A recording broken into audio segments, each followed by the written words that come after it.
তোরা এটা কি খাইতেছস? কুক খাইতেছি স্যার। কুক খাইতেছস বাড়ি কই তোর? এই না আমাদের এই বাংলাদেশে না? জি আমরা তো বাংলাদেশে। এই আজকে এই কুক নিয়ে সারা দেশে এই চলতেছে ইসরায়েলের পণ্যটা। আর তোরা এটা বয়ে বয়ে খাইতেছস, ইসরায়েলরা অর্থ সম্মত আগে যাইতেছে। তোদের জন্য আজকে ইসরায়েলের এই অবস্থা। আর ফিলিস্তিনের আমাদের কি করতেছে দেশে দেওয়াস না? কেন খাইতেছিস এটা? ভালো এটা এটা ইসরায়েলের। ইসরায়েলের না জানিস না এই কুক সারা দেশ সরে গেছে গা।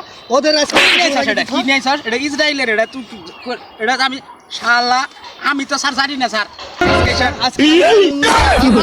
শালা শালা জিনিস নাই স্যার। শালারে কি দেমাল তুই তো ভাই না ভাই, শালা মাল নিয়ে আসা, শালারে চেপটা করে আলাই দিব। শালা নিয়া মাল নিয়ে আসা, আল্লাহর মাল না